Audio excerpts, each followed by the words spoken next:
originally from New Jersey. So if you hear an accent to some of the words that I'm about to read to you, please disregard it. First, before I share the information about this incredible woman, I first wanted to point out and recognize a very important person here today, and that is Brie Woods. Oh, yeah.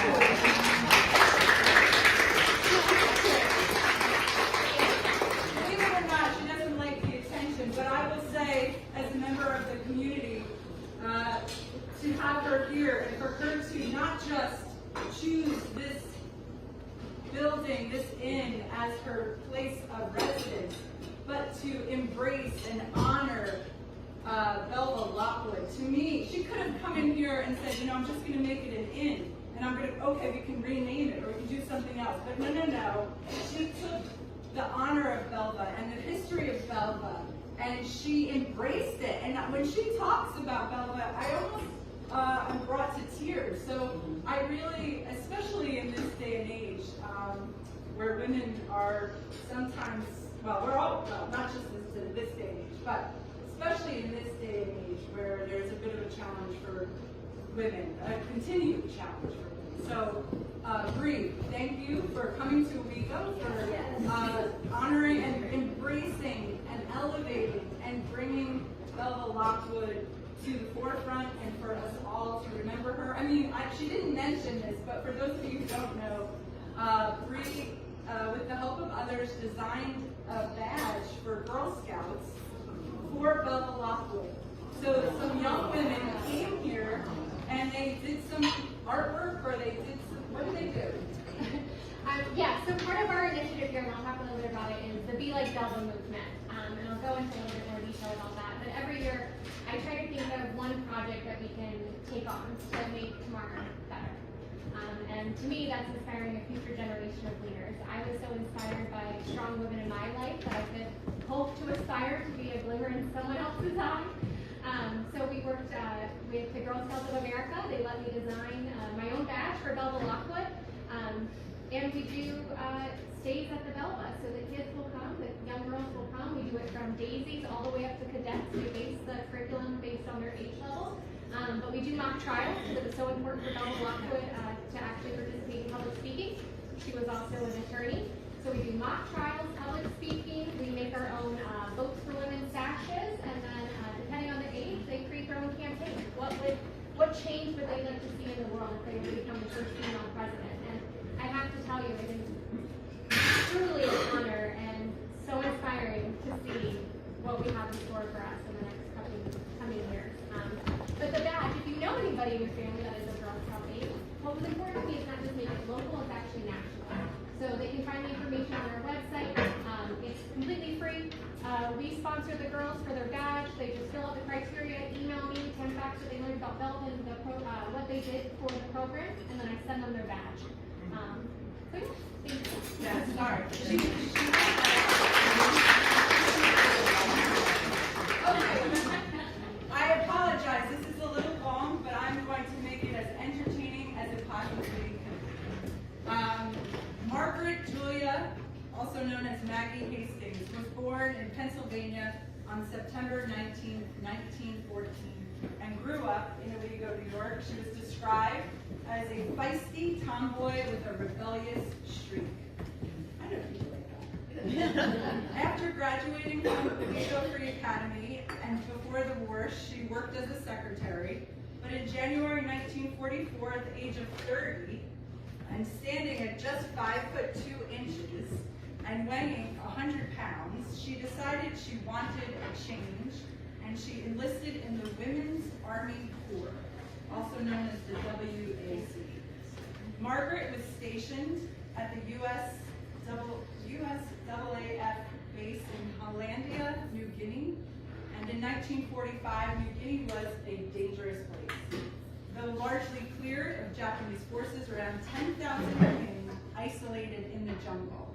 Hollandia, now called Jayapura? Okay.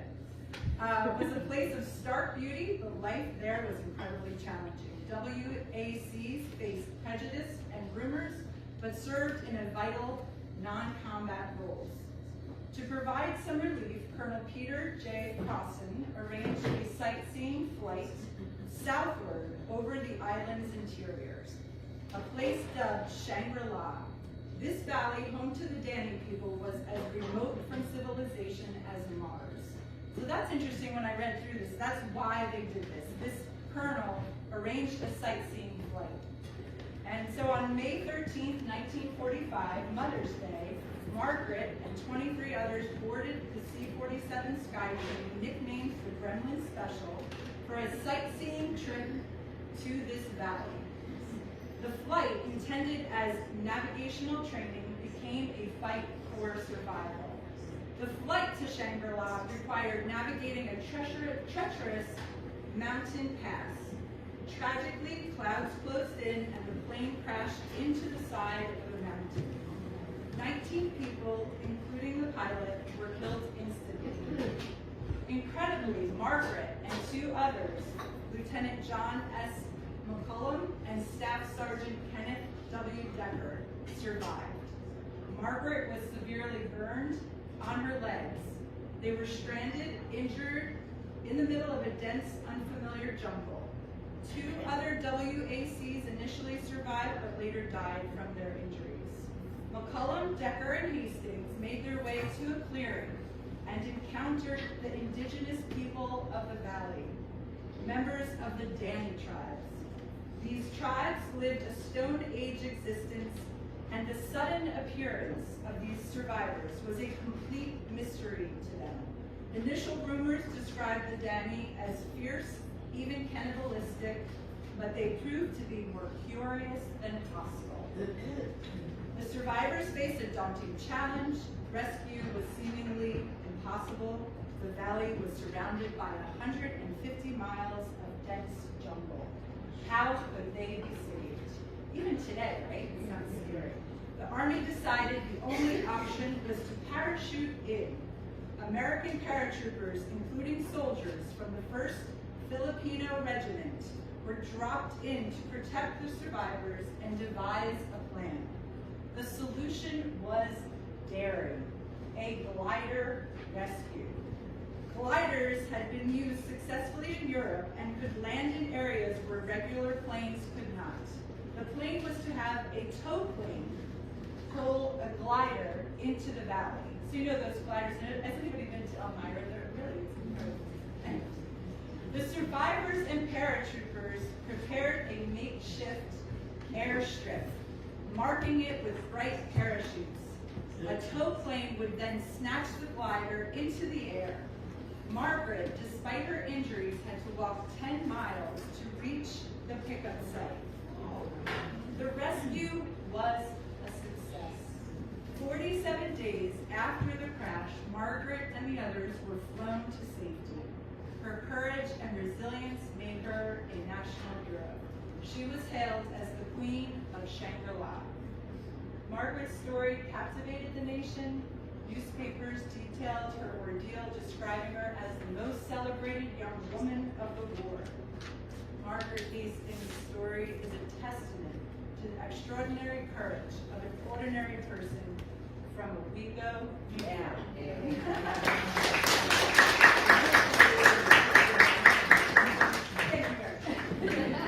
And I'm going to add, because Becca found out for us, that she is buried in Owego. At the St. Patrick's Cemetery, if any of you are familiar with Owego, it's on 17C coming out of the village. And also that her historical marker was stolen at one point. She's on McMaster Street, is she not, Jenny? Yes, she's on the street that Miss Jenny Ciccarelli lives on. And the marker was stolen, and we found it in front of St. Pat's. Isn't that odd now that you think about it? Found her marker right in front of St. Pat's. And it was put back in place. There's also, if you're interested, there's a book at River Row Bookshop on her, and it's called something Queen of Shangri-La or something like that. Yeah, so it details her story. It's very interesting. Now, is your family, was your mom a WAC? She was a WASP. She was a WASP? She was a WASP, Women's Air Service. Anyone else have any background like that? She also got retroactive gold medal. Did she really? Oh, Joni. She wants to talk about it. What? She wants to talk about it. She did want to talk about it. Well, we would also love to talk about her. If you ever have time to sit down with me and do that, we would love to actually talk about her for women's history. She's local. And she worked for the State Department too. That was my mom, yeah. Yeah, she lived in Nerf Valley. Nerf Valley. Nerf Valley. That's it, another woman from Owego that's not talking about schools. Exactly. I never heard about Belva until this school. Right. Right, it's a good school, nothing. Yeah, we have our work cut out for us, but that's the mission for everybody today. To learn something today and go share it with somebody who didn't know. Speaking of which, Belva, everybody's such a hard act to follow, so bear with me. But I see so many familiar faces here. Is there anyone here who has not heard of Belva? Okay, so everyone, oh, perfect. So you can't fact check me like everybody else. Wonderful. I'm very passionate about your story. So for those who have heard it before, just bear with me a little bit. It is definitely a passion of mine to talk about Belva. She is the reason why I'm in here today. Figuratively and literally. My husband and I moved to Owego. It'll be 3 years in July, and what brought us to this area was actually Belva Lockwood. I saw a listing of all places on Instagram. And it was called Circa Old Homes, and it was just a story of an old home named Belva Lockwood. And to be completely honest, I turned to Matt and I said, Belva Lockwood, that's a strange name of a place. And I so immediately did what everybody does when they don't know something. I turned to Google, right? And I Googled her, and I have to tell you, I felt both frustration and admiration. I could not believe in all of my studies. My father's a sitting judge. We lived in the DC area. I had never heard of this woman before. But her story was so inspiring, and I knew I had to be a part of it. So thankfully, I can join Loveless paved the way and allowed us to fill out our dream. And we moved here, and now you're kind of stuck with us. But we love Owego, and we feel like we truly have more friends that feel like family here than any of the places we've ever lived. Hence, everybody here today helping us out, all of our guests here, both new and recurring. So thank you so much for giving us the opportunity to live out our dreams. But speaking of Belva, just bear with me if you've heard it before, just act excited. A little oohs and ahs will help. Unlike Belva, I do not like public speaking. So. But Belva Lockwood, she was born in 1830 in Royalton, New York, just right outside of Buffalo in Niagara County. She was one of 5 children, and she was born to a farming family, Lewis and Hannah Bennett, and they grew up with very little means. But Belva, she had a very strong work ethic at a very young age. Being a farmer's daughter, she was often out in the fields, plowing, roughhousing with her brothers and her sisters. And at the ripe age of 12, when she finished her formal education, she became a working girl and got her first career. So any of you out there with children, grandchildren, nieces, nephews, or just know of any 12-year-olds, would you trust them teaching today's world? A little interesting, but they trusted Belva. Rightfully so. So Belva became a teacher at 12 years old. And if you can imagine how excited she was to, get out in the working world. She loved education from a very young age, and it definitely inspired her throughout her career. But if you can picture this 12-year-old girl so excited, she's working the long hours, creating those papers, shaping young minds of America, gets her first paycheck. She's so excited to rip that open and see what she made, right? As we all are when we get that.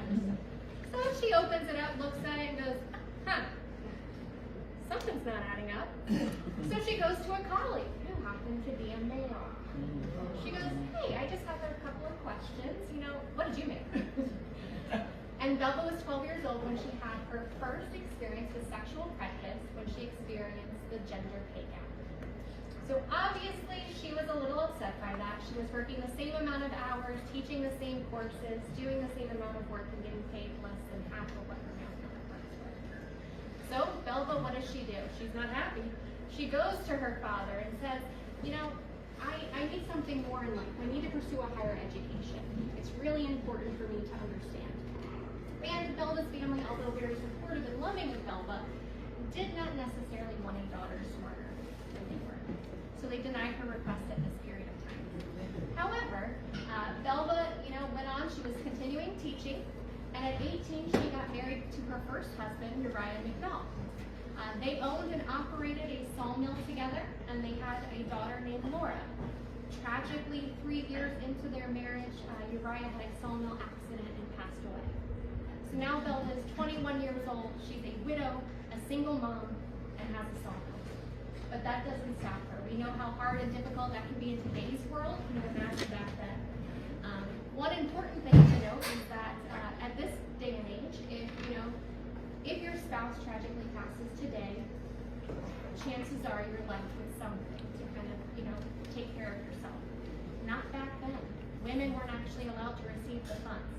So when Belva's husband passed, the funds and security that she would have normally received in today's world went directly to his father. Fortunately, he was not, too tough or, unwilling to help Belva. He recognized her sacrifice for taking care of his son and his granddaughter, of course, so he gave her a small lump sum of money. So now Belva is like, okay, well, what am I going to do now?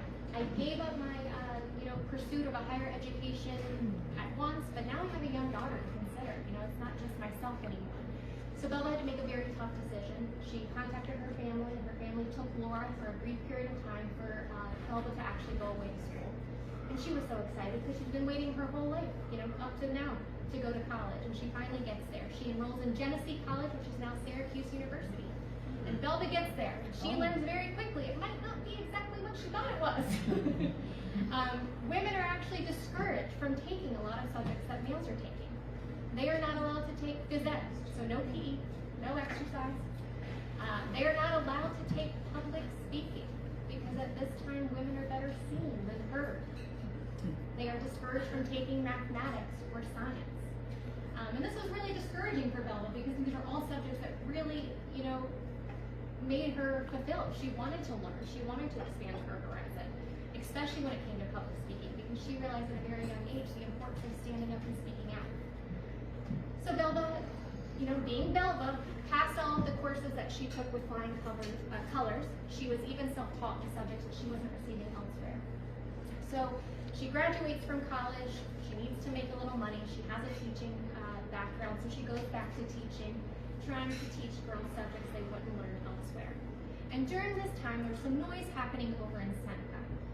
We have the suffrage movement, there's Frederick Douglass speaking, and Belva's she's getting excited about this. These are her people.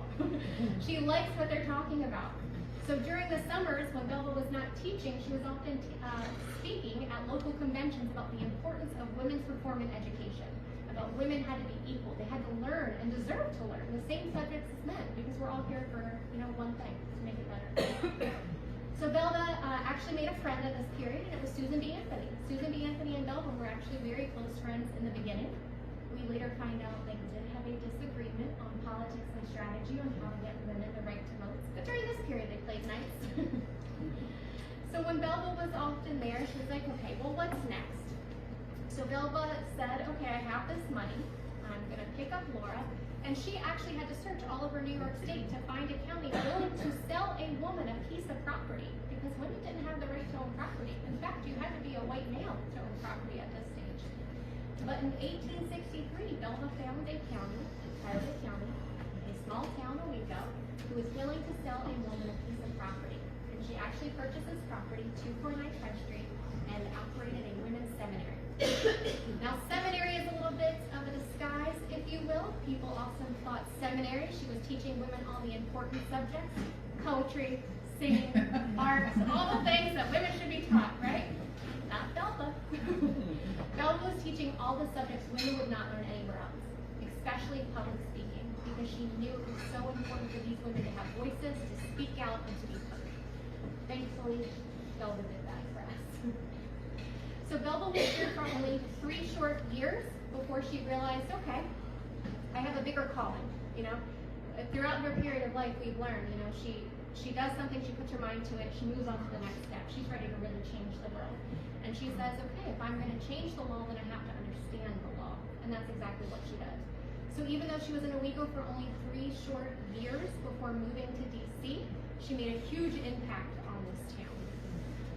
And I do like to add that when she sold this property in 1865, she made a profit. So she's actually a smart businesswoman too. So Belva moves to Washington, D.C. This is where she meets her second husband, Ezekiel Lockwood. Ezekiel was a minister and a dentist. At this time, he did a few things. We like Ezekiel. Ezekiel was very progressive in women's rights, and he understood the importance of women having the proper education, for women being able to have a voice, being able to vote. And Belva and Ezekiel actually opened a female seminary in D.C. as well. And when Belva enlisted and enrolled in law school, Ezekiel quit his dentistry and actually took over the school to continue the education so women wouldn't have, they wouldn't have anywhere to go. He took over that school to help Belva. So Belva enrolled in a couple of law schools, or tried to at least. She tried to apply to Georgetown. She applied to Howard, Columbia, and then the School of Law in Washington, which is now GW Law School. And at this time, GW Law School did a huge campaign. All are welcome. Welcome, ladies. Come on, we want you. Great marketing strategy. So great that 17 women actually enrolled. Mind you, maybe that's not what they intended, but 17 women showed up on the first day of school. And what happened? Well, the male students kind of thought, well, these women could kind of be a distraction for us, right? Now, Belva was known for a lot of things. A looker wasn't one. So, Belva's like, are you kidding me? But she was going to be a distraction for these men. They weren't taught to pay attention to their studies. Obviously, it's women's problem that they're just so attractive, right? Not look down at your paper.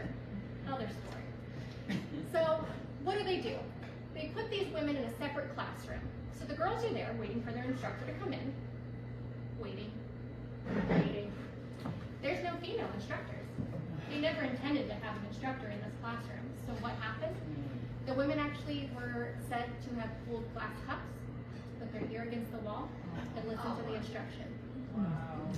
As you can imagine, the hazing and the teasing that went on at the university at this time, it was sad. A lot of women dropped out. When it came time to receive a diploma and graduation, there was 2 women standing, Belva and her colleague. Once again, the males at the school got together. They talked to the faculty and said, "Hey, if you give these women a degree, who would ever hire us? Nobody would ever take our degree seriously. I mean, this school would be a mockery. It's a joke." You know what they said? "Hey, you're right. We're not going to give these women a degree. That would be ridiculous. Why would we do that?"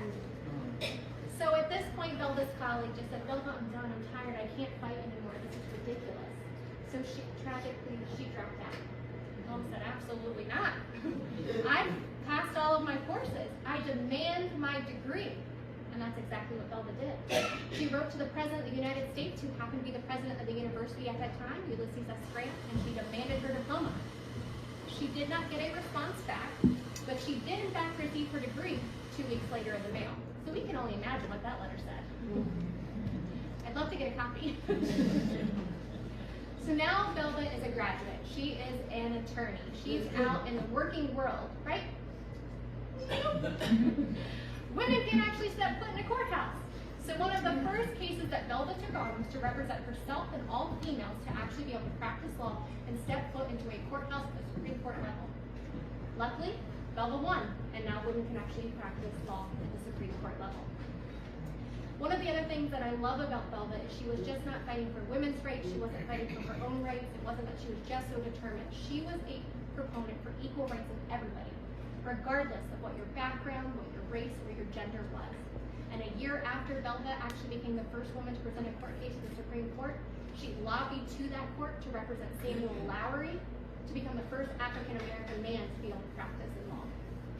So because of Belva, we can have African-Americans practice law. Belva and Samuel actually became very good friends after this point. So they actually joined forces and opened a law firm together in Georgetown. Because let's face it, who's going to hire them? Mystery loves company. So the 2 of them joined together, they opened their law firm, and they were often representing what they called the less desirables. That was immigrants at the time, people of color, women seeking divorces to leave abused relationships, and women seeking pension from the war. So that's who they were often representing. A lot of that at Pro Bono as well. So Belva says, okay, what am I going to do next? Well, I'm going to run for president. Okay, great. So in 1884, Belva Lockwood became the first official female to ever run for president. Now, before anybody shouts out, I do want to give a shout out, kudos to Victoria Woodhull. She definitely paved the way for women to run for president. But Victoria actually did not meet the criteria on just a few technicalities. One, Victoria was too young to run for president, age requirement. Two, she did not actually have a national party back her. She never appeared on the ballot. Belva Lockwood did. She ran out of the Equal Rights Party out of California. And her running mate for first year was Marietta Stone, a really big name in the suffrage movement, if you're familiar. So Belva ran in 1884. She ran against Cleveland, who we know won. But what's outstanding about this is Belva received over 4,000 votes. And just to kind of think about that number, it seems, a small amount in today's standards, 4,000 votes, okay. But 4,000 votes back then, when she's a woman, and you have to be a white male landowner to vote, that's pretty outstanding. Not only that, to even run for president, you have to pay to run. She had to pay to put her own name on that ballot, so it was a lot of fundraising as well. And it's not as easy to fly on the jets back then. She's the horse and carriage trying to go town to town speaking about her cause to be able to run. Depending on what you read and what you study, some people say, oh, well, it was a joke that they voted for her. They were throwaway votes. They knew that she would never win. If you could imagine think back to what happened to her, all the hazing and teasing that happened in law school, you can only imagine when you get to a political level. We've all seen it. It's ugly. Imagine it back then, when it's completely different, outlandish for a woman to run for anything. So not much has changed. We haven't grown much as humans since then. But they did. They mocked her. They said that she was mentally ill. They called her a witch. A term that we're hearing now more often again. It's pretty, they were picking on Belva. But that didn't stop her. So, of course, she didn't win in 1884, so what does she do? She runs again. She ran again in 1888. Now, this time, we don't have a lot of statistical numbers on the amount that she actually received this time. We do understand that it wasn't enough to get her the win. We have yet to have a woman yet, but it doesn't matter. Belva obviously paved the way and gave women the courage to do so. Now, throughout this entire experience, Belva actually only appeared on the newspaper front page one time. Does anybody know what for? It was because she was a trollop. She was the first woman to be seen in Washington, D.C. riding a bicycle. How dare her? Can you believe it? And in fact, there's a syndrome, and I think we should all be aware of it as women here, bicycle face. It is truly a pandemic. It's scary. Only women can get it. Your face will become flush. You will become splotchy all over. If the wind is going too fast, your hair is going to fly behind you and your face is going to become contorted. That's what they said about Belva, and they encouraged women not to ride bicycles because of bicycle face. It was an actual issue. So if you notice around the inn, we do have little bicycles here and there. It's just our way to stick it to the man. I like to say it just reminds me, do something a little crazy. I usually find it was the people that we call crazy are usually the smartest people we find out afterwards. So you'll see little bicycles around. So I encourage everybody to ride your bicycles this summer, and just remember Belva and the bicycle face. Now keep in mind the bicycle she had back then is not the same bicycles we have today. Fortunately, because of women, we're allowed to wear pants and shorts and that sort of thing, but back then that wasn't as common. Belva had a tricycle made, similar to what a wheelchair would look like. She was even steering, so her ankles were very tight. She was still allowed to wear her petticoat, but she wanted a bicycle, and she actually had it commissioned specially for her because she realized her male counterparts, how quickly they were getting to and from the law offices in D.C. And if anybody's been in D.C. in the summer, you know it's hot. Imagine 30 pounds of petticoat with that. Picking up this heavy dress, trying to run to the courthouse and back, almost impossible. So she was like, well, they're riding bicycles. I need one of those. Landed her on the front page. So what does Belva do now? Right? She's run for president. She's become the first woman. She obviously didn't win. She did the rest of her career. She dedicated to law. And in fact, I feel like it's the myths that we miss with Belva being in a history book, one of her most famous court cases. If you guys can remember back to 5th grade history, the Trail of Tears. We learned about the Cherokee Nation, how the U.S. promised them a certain amount of money, may or may not intended to pay it back then, right? But what we don't learn is who was the attorney that actually represented the Cherokee. That was Belva Lockwood. Belva Lockwood represented the Cherokee Nation in the Trail of Tears. Now, this case took over 15 years, and she won. She won the impossible odds. She never thought she would. In fact, signed a contract saying, I'm not going to take anything for it because we're not going to win. But she did. She stayed on this case for 15 long years and won them what is equivalent to $5 million in today's money, which is pretty outstanding. Belva went on to still continue to practice law. She was often representing the less desirables, if you will. In 1906, she actually came back to Owego. She came back for what we call Old Homes Week. Similar to, if anybody's familiar with the wonderful Tioga Arts Council, sometimes they do old homes tours where they encourage different homeowners to open their home, welcome in the public, you tour their spaces and learn the history. Similar to that, but it was a week long, and Belva was actually the honorary speaker at this Old Homes Week. So imagine her leaving, we're not talking about just hopping in a car and getting there in a quick second. She left DC to actually come back to Owego because that's how much this town meant to her. And she was here for Old Homes Week. In fact, we have a picture of Belva Lockwood on our front porch. We always tease that the front porch is the best room of the house. Belva thought so. So Belva's actually on the front porch here, and you can see she even has a sign and a banner that says Owego, New York. So Belva came back in 1906, and they surprised her with a lot of her past female students. And they shared their success stories of where they've been in their career, which is pretty great. Belva also spoke at an international level. She was a huge advocate for peace. She was speaking at conventions, in Switzerland and in Paris. We're slowly starting to uncover the story about Belva. We haven't heard always a lot about her. Sadly, she did pass in 1917, just a few years short of women actually getting the right to vote. So sadly, she didn't get to see that come to fruition, but obviously paved the way and helped that work there. One of the most common questions I get asked is, well, how come we haven't heard about Belva? Obviously, she's this amazing woman. When she passed, she didn't have a lot of living relatives at the time or that they knew of, especially in the DC area. She had a nephew who was about 14 years old. And when she passed, they have all her documents and work, and they go to this nephew and say, do you want Belva's paperwork?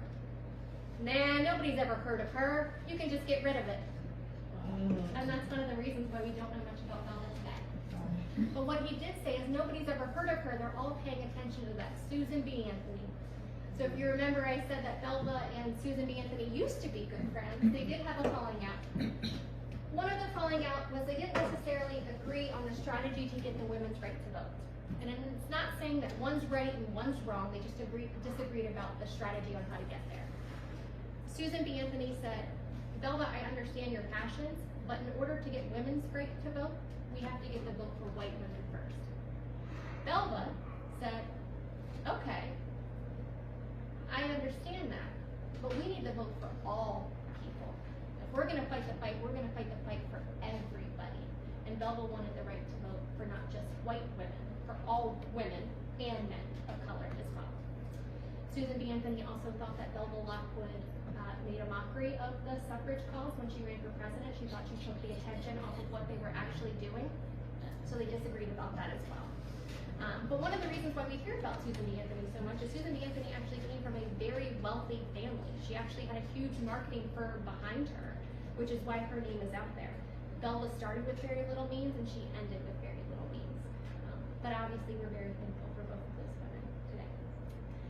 As we start kind of thinking about, as we're uncovering the information about Belva, in the 80s, they actually made a Belva Lockwood postage stamp. Couldn't quite give her a forever stamp. It was just a few cents short.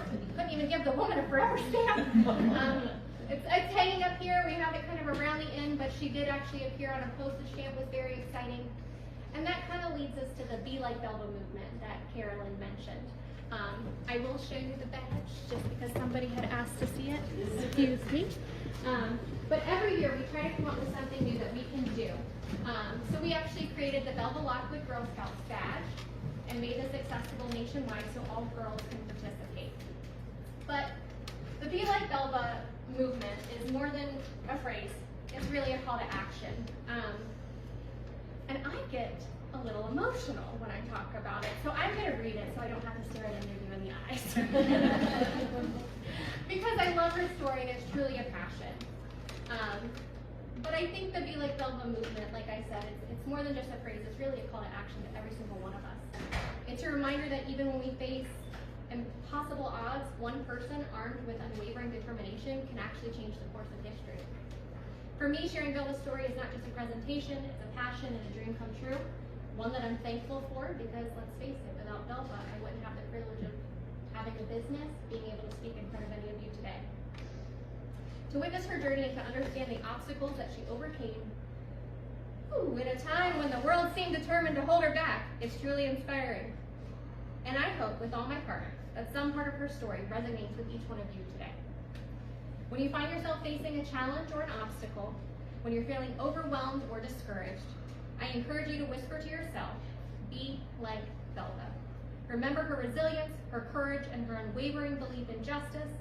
Remember how she continued to fight even when it seemed impossible, and she died just doing that.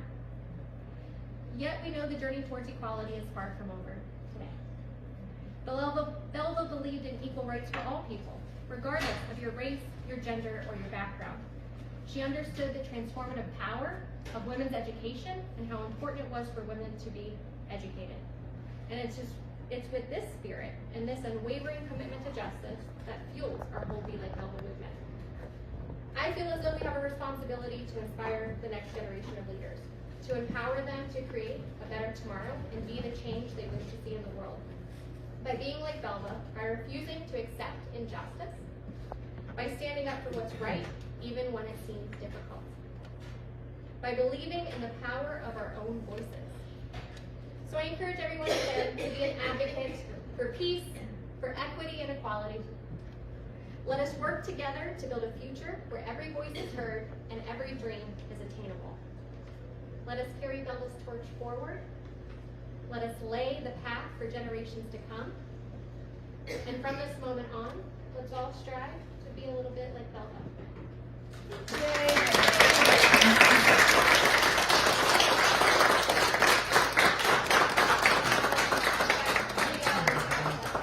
Yes. I have a question. Please. How old was she when she passed? Well, she passed when she was 87. So, well, she passed when she was 87. I was thinking about when we were And how did she pass away? Did she get sick or? She did get sick, but she was sick later throughout her life. When I said she passed with very little means, it does it's just a lot of detail for the story, but when Belva took on that Cherokee Nation court case, she did say, we're never going to win. So she signed a contract with the chief saying, I don't want any bit of money. She never thought she was going to win. The chief actually recognized how hard Belva worked and gave her a nice sum of money after that win. When she got into her late 70s, the chief had passed. His niece took over, found that document, went back to Belva and said, hey, I found the document that you weren't going to take any money. And you did. You will get back to us. I mean, that's why I don't like to end on this story. So Belva actually lost everything right before her death. It could have contributed to her poor health conditions. But be like Belva.